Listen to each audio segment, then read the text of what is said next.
Bab 23, Ketua Tang, Teng. Tanpa sepengetahuan para calon murid mencari jarum di tumpukan jurang memiliki waktu yang sudah ditetapkan. Setelah waktu yang ditentukan habis, semua murid harus kembali berkumpul dan menyiapkan jarum-jarum yang mereka temukan untuk dihitung. Sial, kenapa tidak ada yang mengatakan kalau seleksi ini memiliki waktu, gumam para calon murid serentak. Mau tidak mau semua harus kembali berkumpul untuk memperlihatkan jarum yang mereka dapat. Lebih dari 50 orang hanya menemukan 3 jarum dan 4 jarum. Mereka sangat kesulitan mencari 1 jarum tersisa. Mereka sampai berpikir kalau sebenarnya jarum-jarum yang disimpan para ketua tidak sesuai jumlah yang dikatakan. Selamat kepada kalian semua yang berhasil mendapatkan 5 jarum bahkan lebih. Sebelum kalian satu persatu menunjukkan jarum yang kalian dapatkan, aku akan memberitahu kalian sesuatu, ucap Ketua Wu. Sebenarnya di dalam satu tumpukan jerami terdapat lebih dari ratusan jarum.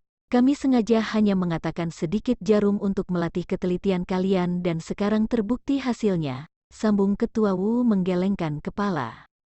Kalau begitu tanpa membuang waktu lagi, kalian kembalilah berbaris dan maju satu persatu, sahut Ketua Puan. Walau merasa sangat kesal, satu persatu maju ke depan memberikan jarum yang mereka dapatkan. Para ketua merasa sangat kecewa karena terlalu banyak murid yang gagal dan hanya mengumpulkan paling banyak 4 jarum. Setelah hampir semua maju satu persatu, tiba giliran Putri Nang. Karena mengikuti saran fusi, Putri Nang berhasil mendapatkan jarum lebih dari yang diharapkan para ketua. 12 jarum,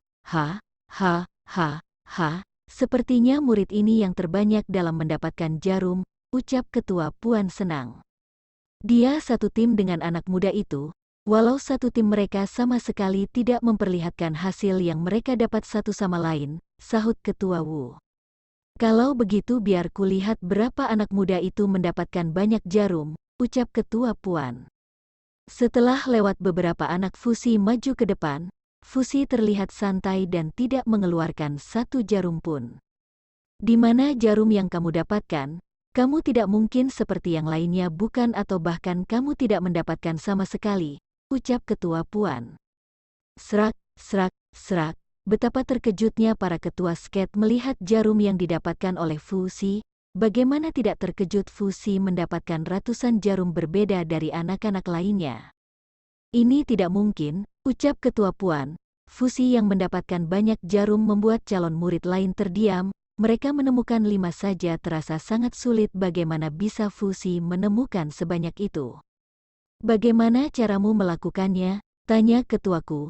Mencari jarum di dalam jerami membutuhkan ketelitian yang sangat besar, dan tidak hanya itu, kita juga membutuhkan sepasang mata tajam dan kecepatan tangan secara bersamaan, ucap fusi. Apa itu berarti kamu meminta bantuan roh hewan spirit kamu? Tanya ketuaku. Jika aku benar-benar mengandalkan roh hewan spirit aku, tidak mungkin aku hanya mendapatkan segini, aku pasti akan mendapatkan semua jarum yang berada di tumpukan jerami, sahut fusi. Keempat ketua yang mendengar jawaban fusi hanya terdiam. Mereka sendiri tidak ragu jika memang yang dikatakan oleh fusi benar adanya, karena mereka sendiri melihat 2 warna di batu yang berarti anak muda di depan mereka memiliki 2 roh hewan spirit. Baiklah. Seleksi sudah selesai. 30 orang yang berhasil menemukan lebih dari 5 jarum silakan mendaftarkan diri ulang. Kami akan memilih siapa saja yang akan menjadi murid kami, ucap Ketua Pix. Aku tidak ingin menunggu lebih lama lagi. Anak muda, kamu jadilah muridku saja, sahut Ketua Puan. Kita bahkan belum memberitahunya. Kenapa kamu tidak ingin lebih dulu mengangkatnya menjadi murid, ucap Ketua Wu. Ketua utama sangat jarang memilih murid, bahkan 5 tahun yang lalu dia juga tidak memilihnya. Apa salahnya aku ingin mengangkat anak muda berbakat itu sebagai muridku, sahut Ketua Puan. Tidak bisa, dia harus menjadi muridku, ucap ketuaku. Semua muridmu adalah seorang wanita, kenapa sekarang kamu ingin murid pria? Tanya Ketua Pix. Itu terserah aku, mulai sekarang aku akan mengangkat murid pria dan wanita, sahut ketuaku. Tapi aku tidak ingin menjadi murid salah satu dari kalian, ucap fusi membuat ketua yang sibuk satu sama lain terdiam menatapnya. Keempat ketua masih tidak mengerti kenapa anak muda di depan mereka saat ini menolak menjadi murid salah satu dari mereka. Kalau dia menolak ingin menjadi murid mereka, lalu kenapa mendaftar ingin masuk perguruan surgawi, pikir keempatnya serentak. Anak muda, jangan menguji kesabaran kami. Jika benar kamu tidak ingin menjadi salah satu murid kami, lalu kenapa kamu mendaftar ke perguruan surgawi? Tanya ketua Puan. Bukankah dari awal aku sudah mengatakannya pada kalian? Aku datang kemari karena ingin menemui seseorang, sahut Fusi. Dan selain dia aku tidak akan menjadi murid siapapun, sambung Fusi. Memangnya siapa orang yang kamu maksud itu? Tanya ketua Puan lagi. Tentu saja aku, siapa lagi ketua yang tidak hadir di sini selain aku. Bersamaan dengan angin yang berhembus cukup kencang, seseorang muncul di depan keempat ketua. Fusi yang melihat siapa orang itu tersenyum, akhirnya orang yang dicarinya datang juga. Tang, akhirnya kamu datang juga. Aku mengira kamu membohongi guruku dengan mengaku sebagai ketua perguruan surgawi, dan jika itu terjadi aku pasti akan mencarimu kemanapun, ucap Fusi. Keempat ketua merasa sangat terkejut saat Fusi dengan jelas menyebut nama ketua utama mereka, apalagi Fusi mengatakannya tepat di depan ketua utama itu sendiri. Anak muda, kami memang merasa kamu berbeda dengan yang lain, tapi kamu juga harus memiliki batasan kamu, ucap ketua Wu. Memangnya apa yang salah dari perkataanku? Tanya Fusi tidak mengerti. Dia, ketua Wu, tidak melanjutkan perkataannya saat Tang angkat tangannya memintanya untuk diam. Ketua Wu berpikir abis sudah, anak muda di depannya pasti akan diusir. Aku tidak menyangka kamu benar-benar datang kemari, ucap ketua Tang yang ternyata ketua utama perguruan surgawi. Bukankah kamu yang meminta aku datang kemari melalui Pak Tua Sung? Aku juga sudah menyelesaikan permasalahan aku, jadi tentu saja aku harus datang kemari untuk menepati janji, sahut Fusi. Ketua Tang terdiam setelah mendengar perkataan Fusi. Sebenarnya malah guru Fusi yang memintanya menerima Fusi. Itu juga alasan kenapa dirinya meminta Pak Tua Sung memberitahu Fusi dan meminta Fusi menemuinya di perguruan surgawi. Tapi ketua Tang tidak menyangka Fusi malah menemuinya melalui jalur pendaftaran resmi. Keempat ketua semakin tidak mengerti apa yang sebenarnya terjadi. Ketua utama mereka dan anak di depan mereka bagaimana bisa mengenal satu sama lain, bahkan terlihat sangat akrab. Ketua utama mengenalnya, berarti ketua juga tahu kalau dia, ketua Pix, terdiam saat ketua Tang kembali mengangkat tangannya. Tentu saja ketua Tang tahu semua tentang Fusi karena dirinya yang bertemu lebih dulu dan memberikan sesuatu padanya. Aku sudah mengetahui semua tentangnya, maka dari itu aku sudah memutuskan dia akan menjadi muridku, ucap ketua Tang, membuat keempat ketua kembali terdiam kebingungan.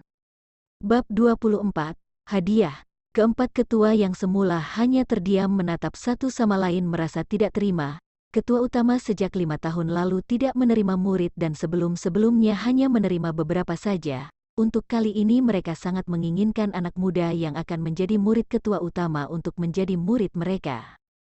Murid langka seperti Fusi pasti akan sangat berguna nantinya, dan sebagai ketuanya pasti akan bangga dengan pencapaian yang berhasil dilakukannya dengan roh hewan spiritnya. Ketua utama, bukankah 5 tahun lalu Anda tidak menerima murid? Bisakah kali ini saja membiarkannya menjadi muridku? Ucap ketua Puan. Jika ketua tidak setuju anak muda itu menjadi muridnya, bagaimana jika menjadi muridku saja? Sahut ketuaku. Ketua Wu dan ketua Pix sama-sama hanya bisa menggelengkan kepalanya. Bagaimana bisa dua ketua lainnya memiliki keberanian untuk merebut murid ketua utama, pikir mereka. Jadi kalian ingin merebut muridku? Ucap ketua Tang menatap ketua Puan dan ketuaku sangat serius. Kami tidak berani ketua, tapi anak muda itu berbeda, sahut ketua Puan.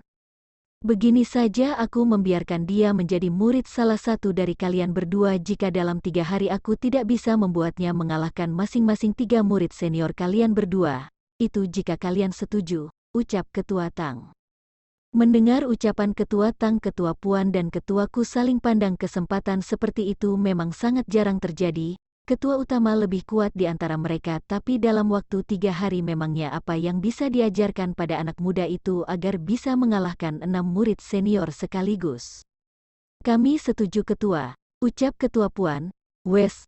Karena sudah membuat kesepakatan, ketua Tang bergegas membawa Fusi pergi. Ketua Tang berpikir Fusi adalah muridnya, sampai kapan akan dapat menjadi murid antara ketua lain tidak akan bisa mengambilnya darinya. Sesampainya di sebuah tempat, ketua Tang langsung menurunkan Fusi. Walau dirinya ketua utama perguruan surgawi, dirinya memiliki tempat sendiri untuk melatih murid-murid khususnya. Kamu sudah resmi menjadi muridku, selamat untukmu, ucap ketua Tangi cukup mengejutkan Fusi. Tunggu, bukankah masih ada perjanjian 3 hari dari sekarang sebelum aku resmi menjadi muridmu, sahut Fusi. Sekali muridku akan tetap menjadi murid, memangnya apa yang bisa mereka lakukan? 3 hari dari sekarang waktu yang sangat cukup untuk membuatmu bisa mengalahkan masing-masing 3 murid mereka, ucap ketua Tang penuh percaya diri. Karena kamu sudah resmi menjadi muridku, biar ku perkenalkan kamu dengan keempat muridku lainnya, sambung ketua Tang. Kalian berempat kenapa masih bersembunyi saja? Kalian memiliki junior baru, bukankah seharusnya kalian memperkenalkan diri dan memberikannya hadiah? Ucap ketua Tang. Wes. Satu persatu murid ketua Tang bergegas keluar dari tempat persembunyian masing-masing. Fusi yang bertemu dengan keempatnya hanya menatap mereka karena tidak tahu harus melakukan apa.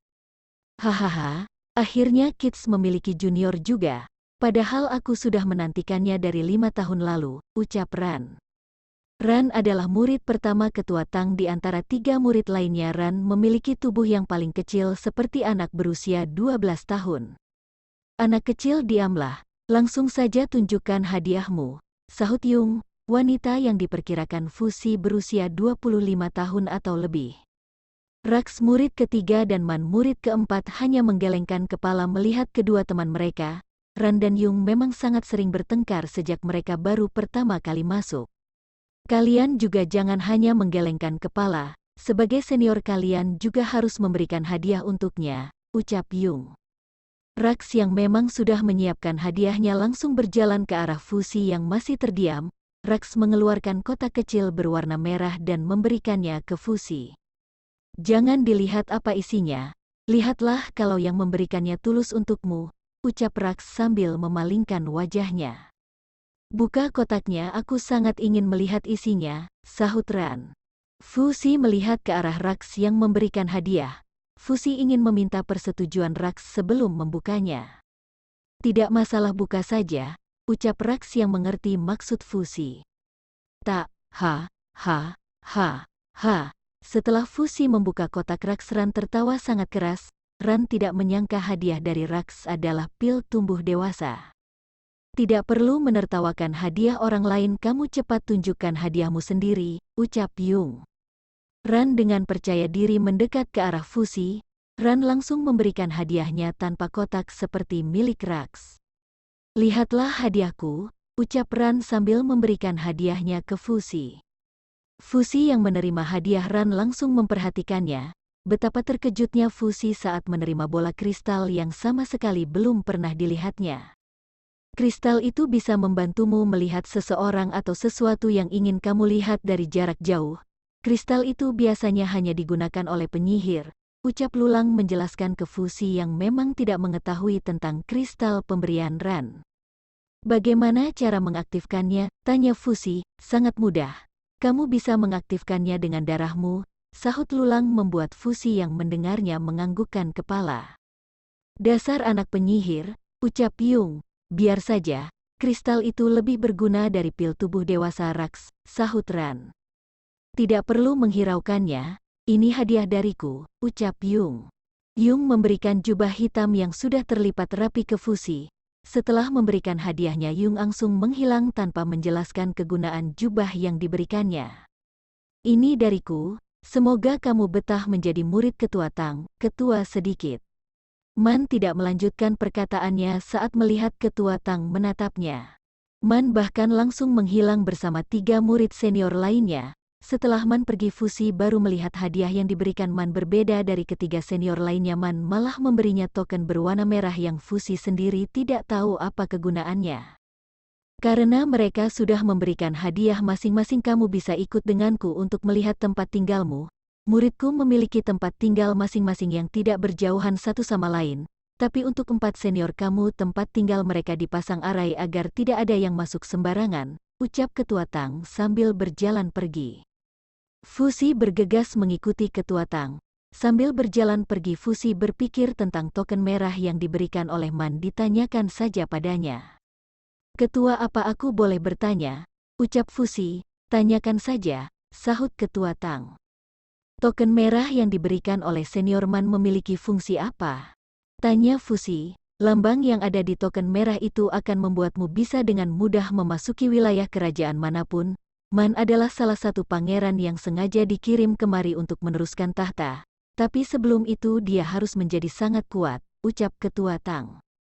Fusi langsung menganggukkan kepalanya setelah mendengar ucapan Ketua Tang. Sekarang hanya satu yang harus ditanyakan yaitu tentang jubah hitam pemberian senior Yung. Ini tempat tinggalmu. Karena kamu masih belum bisa memasang arai kemungkinan besar keempat senior kamu akan mengganggumu. Ucap Ketua Tang, aku masih ada urusan lain, kita bertemu besok untuk pelatihan pertama kamu. Sambung Ketua Tang yang langsung menghilang. Padahal aku masih ingin bertanya tentang jubah hitam, sekarang bagaimana aku bisa mengetahui kegunaannya? Gumam Fusi sambil berjalan masuk ke dalam rumahnya. Tenang saja, aku mengetahui tentang jubah itu, sahut Lulang membuat Fusi yang mendengarnya merasa senang. Fusi tidak menduga Lulang mengetahui tentang jubah hitam.